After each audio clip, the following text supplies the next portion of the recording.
Welcome to Her Career Studio. I'm your host and career coach, Lisa Virtue. Here we live by the mantra, thrive at work so you can thrive in life, because we know you are more than your day job.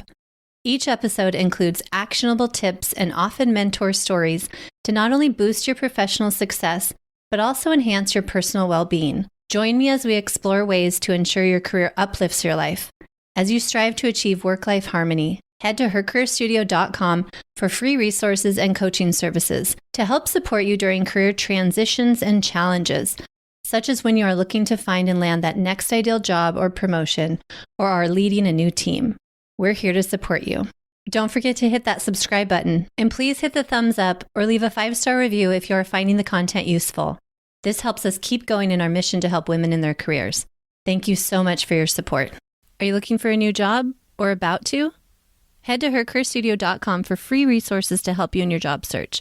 Not only do we include a free resume template, I now am doing free resume reviews, which are valued at $97 a piece. So head to hercareerstudio.com, fill out the form, upload your resume, and I will provide you valuable feedback so that you can get noticed in your job search and get those interviews. You've got this. Best of luck, and I'm rooting for you. Welcome to the latest episode of the Her Career Studio podcast. Are you struggling to get heard at work or know another woman who is? Well, this episode is for you and her. Please share it with anyone you feel would benefit. I sat down with my career coach colleague, Jaclyn Rose, the founder of UpRose Coaching and an executive leader herself. She joins me to share her insights into mentorship, networking, and leadership. In this episode, we explore the pivotal roles of your personal career support network, including coaches, mentors, and advocates who can help you foster career growth. We discuss particularly how these colleagues can help women who are aiming to elevate their leadership roles.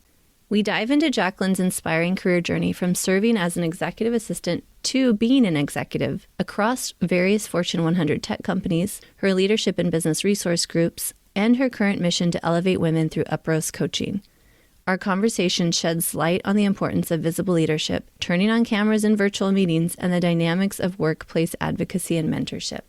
So join us as we uncover practical advice on making yourself visible, asking for what you want, and fostering a supportive culture among women leaders. Jaclyn also shares her personal experiences and offers valuable tips on leveraging cross-functional collaborations and navigating workplace stereotypes. This episode is packed with actionable insights for anyone looking to advance their career and support others in their professional journeys. So grab your favorite beverage and get ready for an enlightening and empowering discussion. Enjoy. Jaclyn, welcome. Thank you so much for being here and sharing your wisdom and your story with the listeners. Yes, thank you so much for having me, Lisa. It's also such a treat because you physically live close to me. I don't have a lot of podcasts. Yes, that live close. So we're enjoying a beautiful summer tank top weather right now. Yes, in plus 100-degree weather. Yeah, which is also rare. Inside. Yeah, exactly. So today we're going to talk about what we can optimize in our career journey, especially as women, and how to really be looked to as a thought leader, how to grow in our careers if that's our ambition. And we have so many challenges. You know, I know you and I both have lots of stories in our own career journeys, and women that are listening will undoubtedly have their own. So I wanted to talk about that, you know, you're not alone, that kind of thing. And then get into what kind of support system can we get around us as we're looking to fulfill those ambitions and grow in our career. We know we don't do it alone. We really need that support. So Jaclyn, let's talk first, because everyone's always dying to know from my listeners, why are you here today? And how did you come to be in this position? So why don't you tell us a little bit about your career journey? Yes. And so I tend to surprise people with my career journey because it spans a lot of different, not necessarily connecting worlds. So I started out in school and going all the way back to college in education, but realizing pretty quickly during student teaching that I didn't necessarily want to educate kids in a traditional sense. So I had to figure out something else after that. Went then into a small company, what we would now call a startup.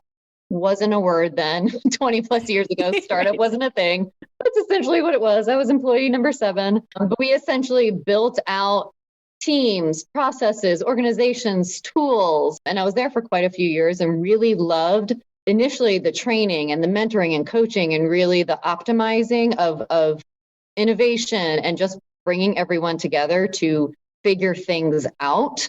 And I do feel like that is a lot of what coaching and mentoring really is coming together and figuring things out. So after that, I wound up leading finance and operations for that company while starting out as an executive assistant, moved through pretty quickly. Then I went to a really large company, a Fortune 1000 financial services tech company, and was kind of thrust into this smaller role in a department I honestly had no idea what it was. I had no idea what I was getting into, but I was like, yes, these are the same skills I've been using. I can do this, and was able to do that. Got a few promotions through that role, went to a Fortune 500 company, a very well-known retailer that everyone globally knows, and then moved to a Fortune 100 tech company. And through those, I still pivoted and jumped roles, jumped departments. My role title has never been the same, and getting promotions at every single job, while also either mentoring and coaching either my direct reports, building teams, or coaching and mentoring interns, early career people. At the Fortune 500 company, I actually led a business resource group for women in leadership, where we owned really how we elevate women into not necessarily leadership roles, but to be leaders and people that are thought or looked to for advice, for the thought seekers, for speakers through all corporate world, all the corporate headquarters and the stores. So after all of those roles, I then moved into a tech company, a pre-IPO tech company that is actually just went public. So I'm allowed to say those things. I still am also with them. And that's where I'm juggling this. So I'm juggling my company, which I'll talk about in a moment, and also tech company, while also still wanting to elevate women and elevate leaders and allow women to have a voice, because there's so many amazing things that we can do as women.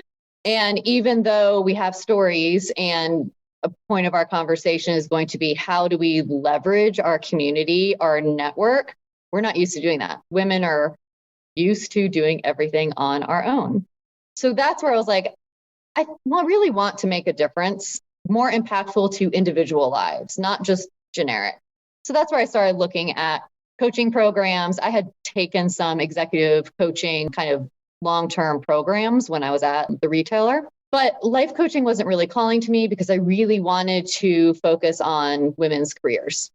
So that's where I found a career coaching association, International Association of Career Coaches, graduated with my career coaching certification in 2023, and launched my business, UpRose Coaching.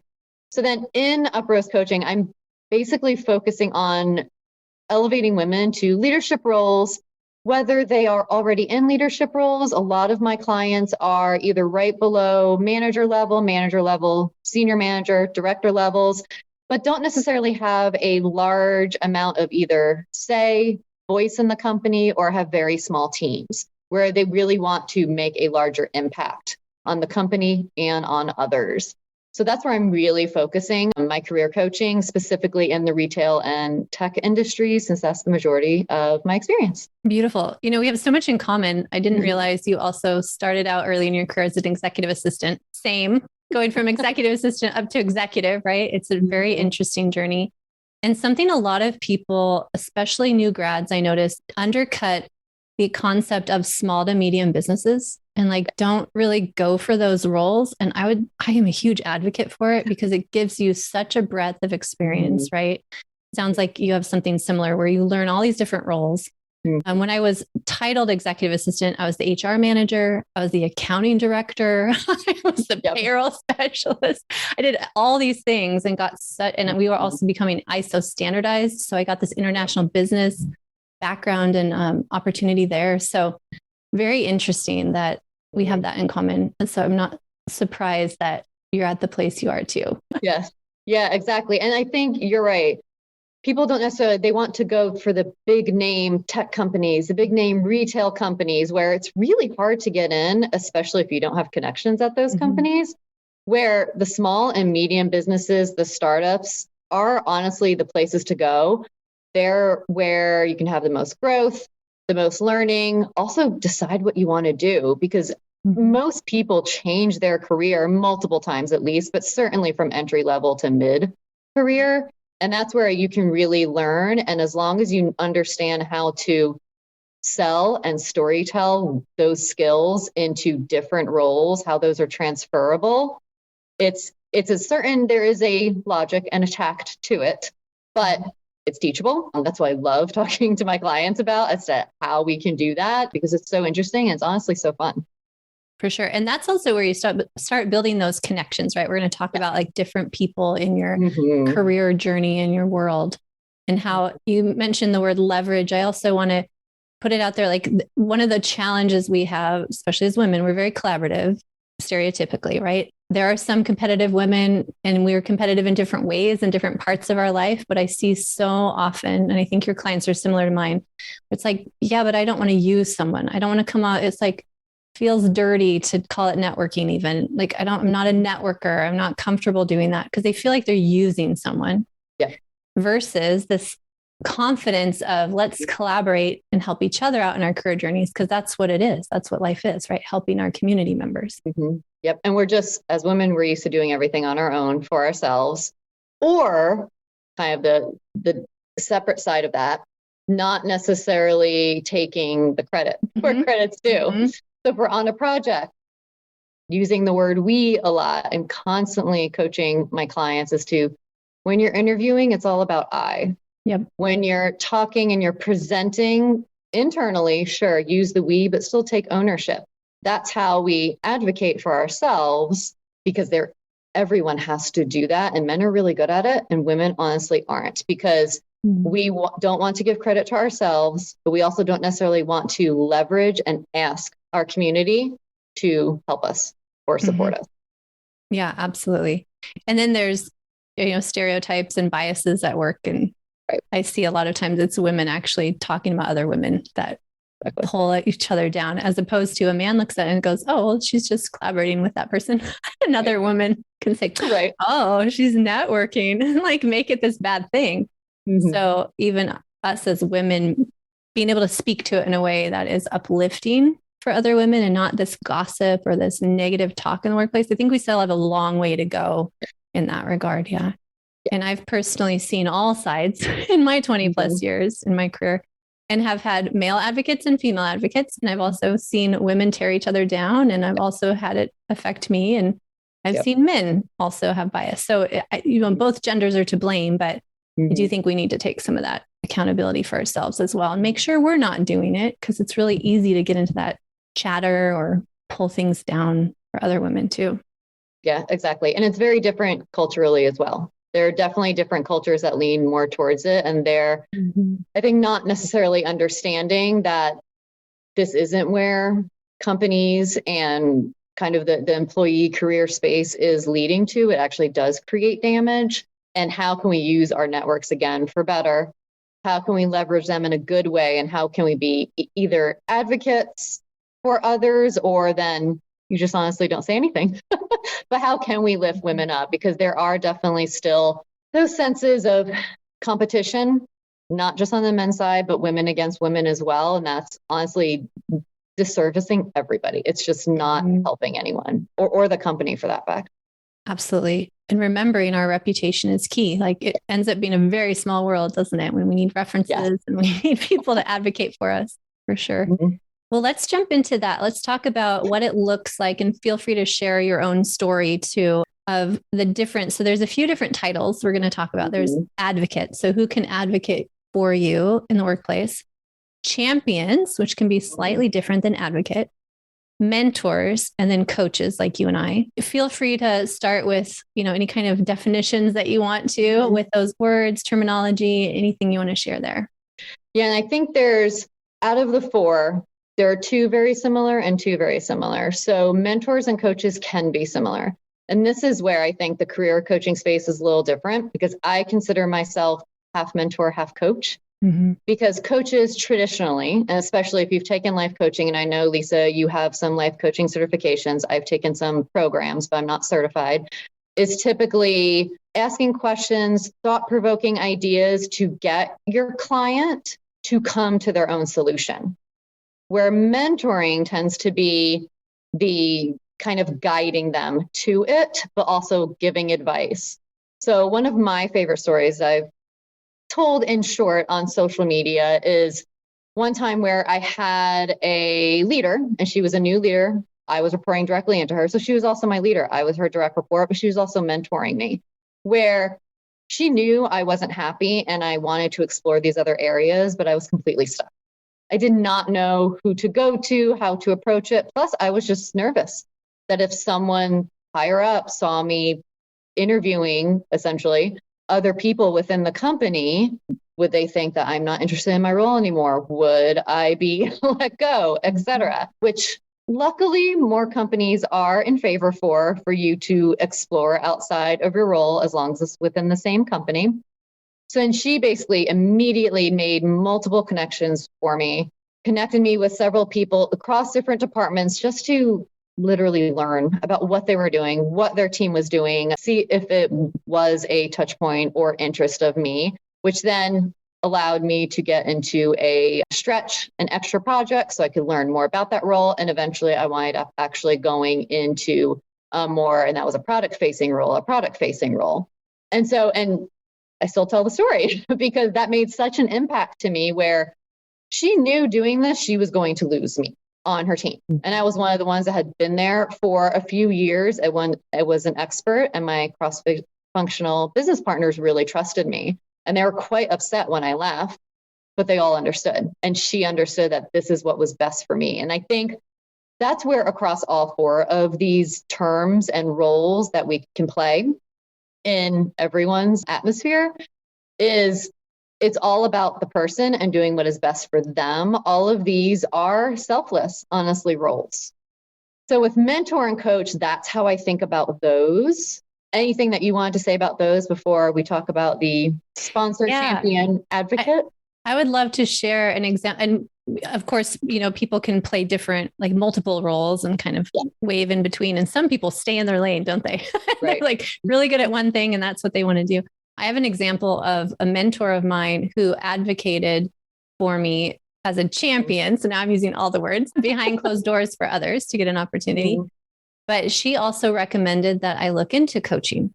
So I've seen a lot of, and this is where I started to get professional coaching and development myself at that point in my journey, which is why I'm a huge believer in it, because it really made such a difference. But my mentor recommended that I get a coach. And I see that often because mentors acting as coach. I think a coach can act as a mentor. Like you were saying, I do that with my clients a lot too, like share our own stories is typically what a mentor does to show you, okay, here's what I did. Maybe that will help you in your journey. And then there's consultant. I didn't even say earlier, consultant is more of like that direct advice giving, which I think you and I lean into a lot as career coaches, because it's a lot of here's best practices. Here's what I recommend you do versus the life coaching. Like you said, like you're not allowed to give advice when you're in life coaching lane. Right. So yeah, I've seen really good mentors and I have clients that do this too. Like, oh, my mentor recommended I look into coaching. And I had that experience as well, because a good mentor knows that they're limited and that they're going to have bias if they're in the workplace with you as well, right? Especially if it's your boss or someone of authority that has to make tough business decisions. They're not going to be able to play that role or even have the time and space to give you as a coach. Right. Yeah. Yeah. For you to think of your own conclusions. I am one of those where I can't stay in just a coaching lane.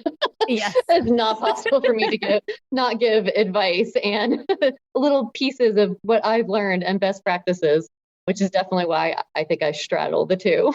Yeah. And it's why you're here on the podcast. Right.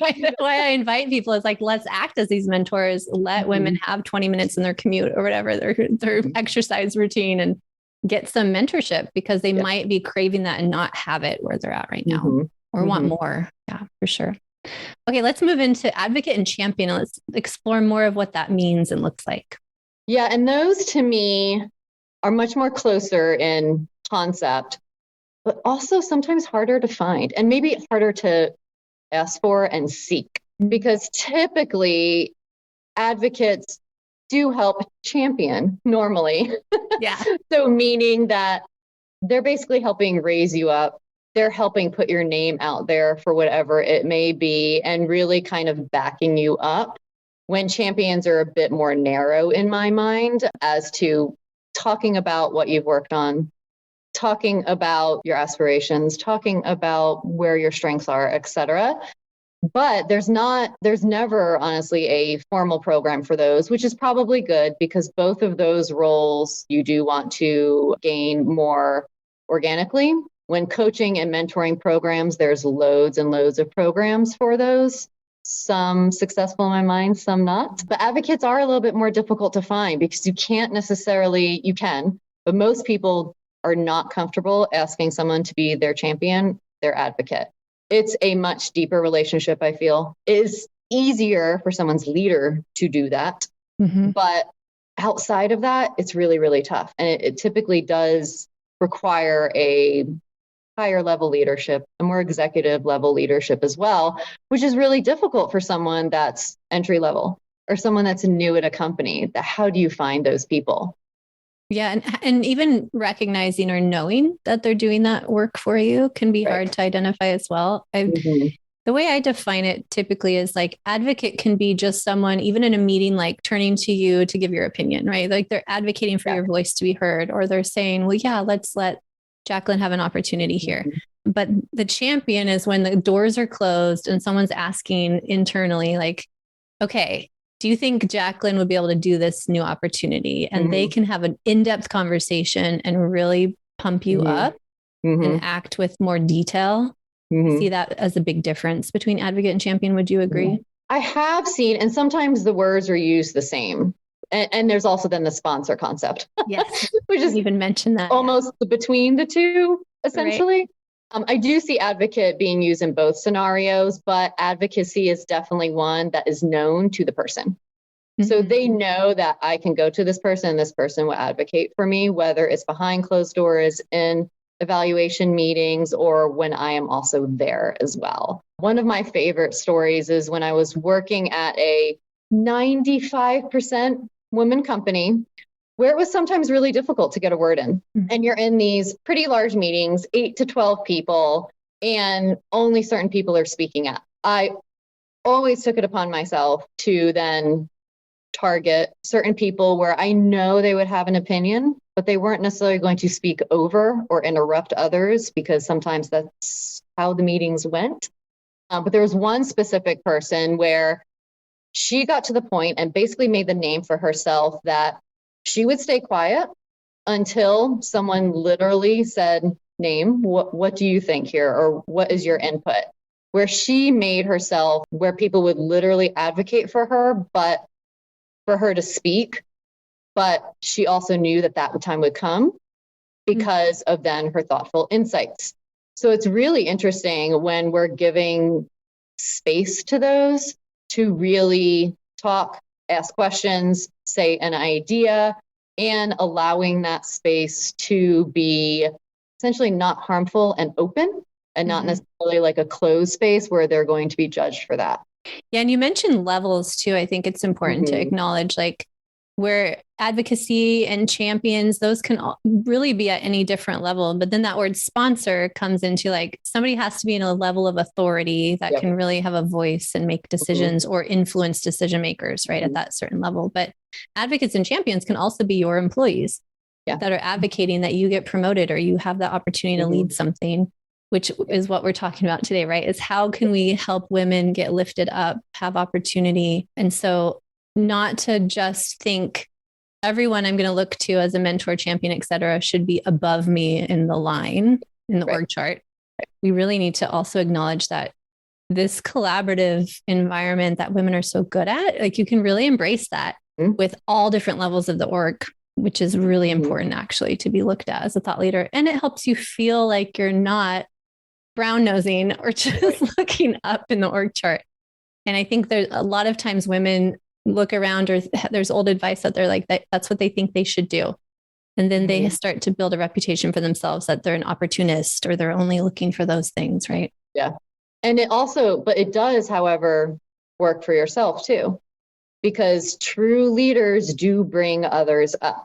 They do advocate for others. They do tell the stories of others, especially those that may be overlooked or more silent or more even introverted, because that is a difficult place for introverts, right? Like we look at in companies, extroverts tend to get all of the spotlight and they tend to get promoted easier, let's say, only because they're more vocal or they're more vocal for others. So it's also a difficult thing just for introverts, I think, but that also looks higher upon you because you're looking at others differently, whether it's a direct report, a peer, a cross-functional business partner, even if you're on the same level of them, or even if they're a level above, because you can still advocate for a job well done. For sure. One of the times I got a promotion and had a new team under me. So I knew them a little bit, but I, wanted to go clean slate. Let's start at the beginning. And I did stay interviews with all of my direct reports. And one in particular was more introverted, and she was expressing, she felt safe, which was fantastic because we knew each other enough. But she started expressing like really what she would rather do in the company. And I said, oh my gosh, let's figure that out. And it would have been a hardship for everyone on our team for her to shift.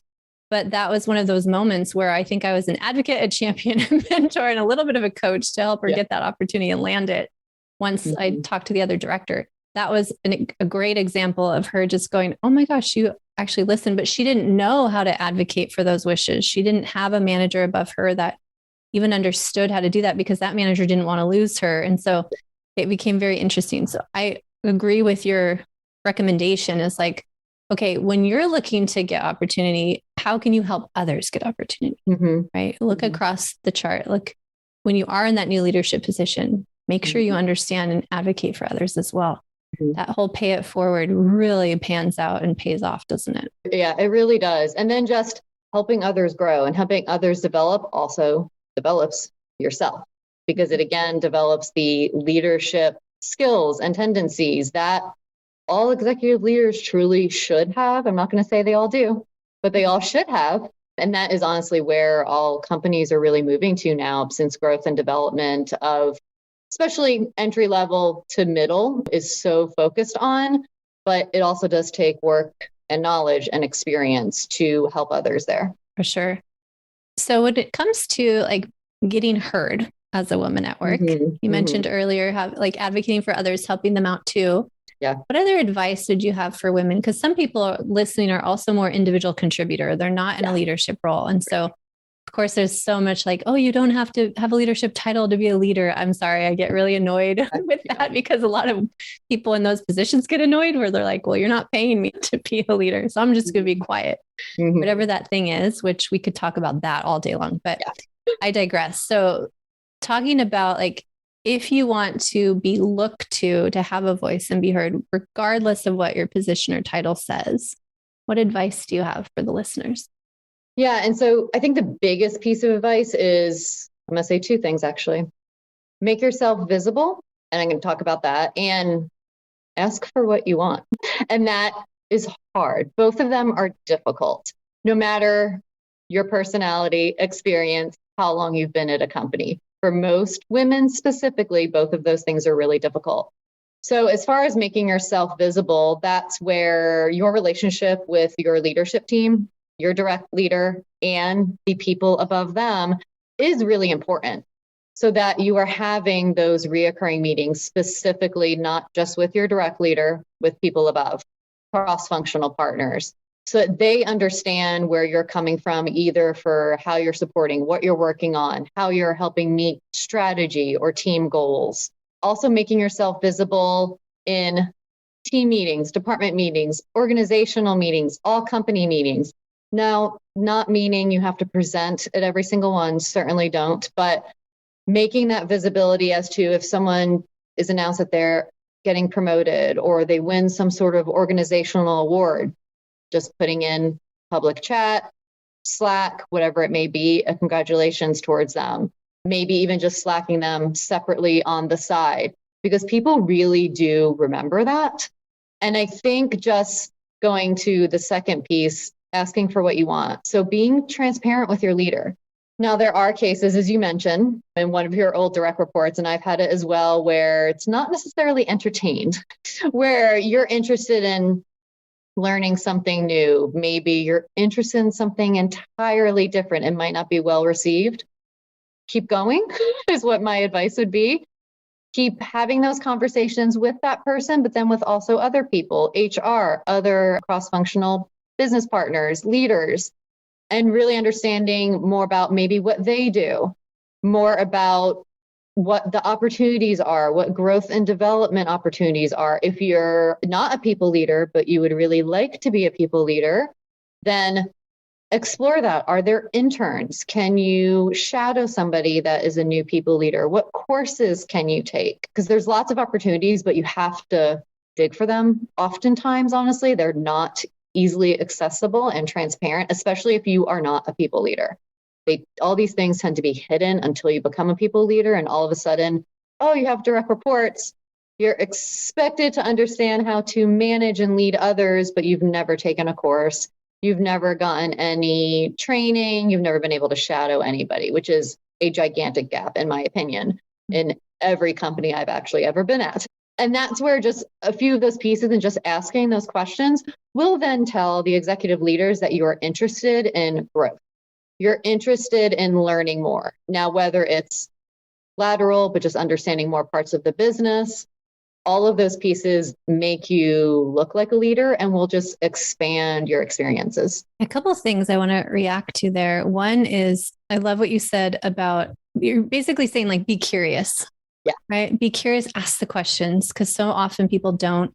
And leaders tend to get swept up in the day-to-day and asking you for updates or here's the agenda, here's a task, whatever that thing is in the meetings, that they don't have the opportunity like you and I were mentioning with our stories, where you sit down and you say, like, I intentionally took an hour out of my day to talk to my direct report and say, if you could do anything here, what would it be? Now, how many leaders say that, right? We don't see that a lot. So I recommend to everybody, like, do that for yourself. Sit down. If you don't have a leader that's doing that for you, maybe you do. If you do, like, lean in heavy, right? And like, enjoy that process. But if you don't, like, as a coach, that's what I work on with my clients a lot, is getting clarity in what you really want and what speaks to you. And then looking at, okay, how do I make a shift? How would I get that opportunity? Who do I need to talk to about it? So putting those pieces in place and creating a plan can really help get you there and just at least fill that curiosity bug. So you can see, would you be interested in it if you got closer to it? I think when my direct report felt safe talking to me about that is because I had shifted departments completely. Oh, interesting. And she really wanted to shift departments, but I don't think she felt safe or that it was even possible until I set the example. So for everyone out there, like, it's always possible. You can shift departments. There's so many transferable skills. And especially if you have that internal knowledge and in the company internally.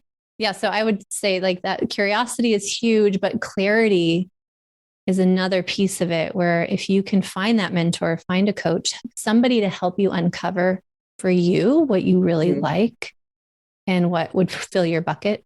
And then being able to try it, like you mentioned, stretch assignments, huge.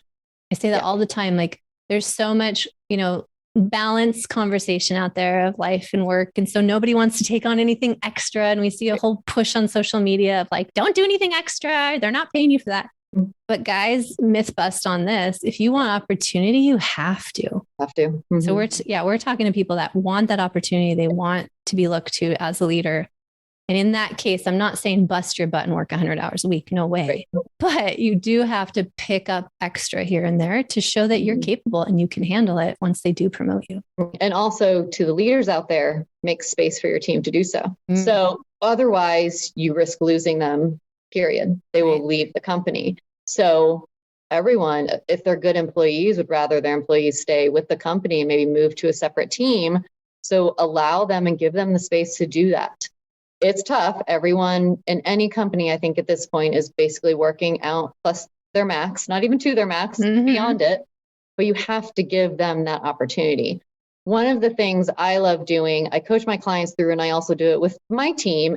I think you maybe called it a stay interview. I call it ways of working. So typically, first conversations with a new employee, a transferred employee, whatever it may be, is understanding how they like to work. What do they like doing? What are their interests? How do they like getting recognized? What is important to them? Also, just some of the basics that to me are often missed, but are more of the etiquette that really should go back into some business practices as to how do you like communicating? What are your hours? What are the holidays that you celebrate? Some basic things that honestly aren't being done right now. But that also, I believe, sets you apart as a leader, whether, again, have direct employees or you don't, but you can still do that with your leadership and they can learn from you. I had an old VP who always said, and now I've taken the same methodology with me, that I hire people smarter than me because I want people smarter than me working because they're the ones that are going to figure things out. And then just bringing them up. They might be missing the strategic component maybe, or there maybe haven't been people leaders before. But I want to learn from those people just like they would also learn from me. And I think that's really the mentality that leaders, no matter the level, no matter the position, really need to have. 100% agree. And not being afraid of their success. Right. Equals you will be successful too. Right. I think shedding that competitive nature, that feeling of, oh, if they're better at this than me, they're going to take my job or they're going to take the opportunity. Well, heck yeah. You want that type of competition where you've got brilliant people around you. Right. Makes you look smart too. Yeah. And then later when there's opportunity and you're going into that interview, everybody wants to hear, by the way, this is probably really good advice too for anyone listening that's like, I want to become a leader or get into a higher leadership role. You have to have stories and examples of times you have brought people with you. You've lifted them up. You're helping to mentor them. And so if you're holding tight to all of that and you're resisting it, and like you said, you're not even asking those very basic questions, I would say, right? It's like being curious about the humanity of your staff. If you're not building those relationships with people all around the org chart, then it's really hard in an interview to express that and come up with specific examples. And then you will be passed up for opportunity. And again, whether it's a people leader position or not, because at a certain level, you have to be able to lead teams, projects, strategy, and it all involves people. Yeah, exactly. Especially even if you're not managing them. Right. Yeah. And especially for like, let's say project manager. Right. You're coordinating people all day. That's what you're doing. Yes. Even though no one's directly reporting to you in a lot of cases. Yeah. I love it. Well, Jaclyn, our time is coming close to an end. I think this is really insightful. Any last words of wisdom or tips you wanted to make sure to share today? Yeah. So I think, and we somewhat touched on this, that everyone needs coaches, mentors, and advocates. Coaches need coaches, mentors need mentors. So to really seek those people out, there are lots of companies that have like mentorship circles and things like that aren't necessarily organic. Sometimes they work, sometimes they don't, but still get involved with those is my advice would be for others. Seek out people in different organizations that you've never met and just have those one-on-one conversations. Just learn about them, their career path, and what their business does. Because either way, whether it leads to something or not, it still leads to you learning, which could also bring up some ahas for yourself. And then just those little tips as to how you can be seen as a leader. And it's more being seen as a leader than actually leading others. And visibility and the whole executive presence and just being present in meetings and verbal or in chat in meetings really goes a huge way so that people will then, look up your name. Oh, what does this person do? Oh, I might want to speak with them. I have a project coming up that I could involve them in on or whatever. And it all leads to growth. Yeah. Oh my gosh. Turn your camera on, right? You want to talk about being visible. Yes. Yeah. Now, granted, some cultures and my company's totally like this, where we all have our cameras off. Totally fine. But especially in those big department meetings, team meetings, organization meetings, try to have your camera on when you can. It's not always possible, but yeah, to try to have it on when you can, specifically when you're speaking, at least with your leader or any skip levels. That's really, really important to make that connection if you're not in person. Don't worry about being camera ready either is my advice. Right. You can always blur out the background if other things are going on, or if it's in different hours and it's evening year hours, you can always blur things in the background. So I think that's really important. Yeah, I totally agree. Love it. Okay, Jaclyn, thank you so much for your advice. How can people get a hold of you? Yes. So a few different ways. I have a website, uprosecoaching.com. That's also my company's name. There's lots of blogs on there with cheat sheets, mainly focused around leadership. Again, some people leaders, but not even some of that, how to show up as a leader, building a strategic team, even like project work allocation, which could work for all sorts of roles, how to build an interview strategy. That's really important to make candidate experiences good. I also have ways to book a consulting call with me on that website. And then I'm on 2 different social media platforms, LinkedIn under my name, Jaclyn Rose, but also I have a company page, UpRose Coaching. And then I'm on Instagram, uprose.coaching. Love it. Thank you so much. And thank you for your time. I think that we could, talk all day about this. There's so much to unpack, but it's a good start to have people really start thinking about how they're showing up, how they can maybe activate a few new tips in their week and look for those people and be those people, those champions. And that's really, we pay it forward. That's really when we get that return, isn't it? Yep. And that's how we elevate women too. Absolutely. Love it. Well, thank you so much for having me, Lisa. Thank you. Are you currently in the job search or looking to make a career transition? Her Career Studio has you covered. Hi, this is Lisa Virtue, the career coach and the founder of Her Career Studio that is dedicated to bringing you free resources.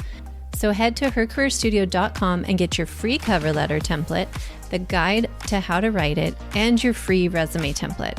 Keep it simple and use these tried and true resume templates that are also ATS friendly and in Google Docs so they're easy to edit and keep track of. This will build out your career story in writing so that you can get those interviews and ultimately land that ideal job. You got this. Good luck and best wishes.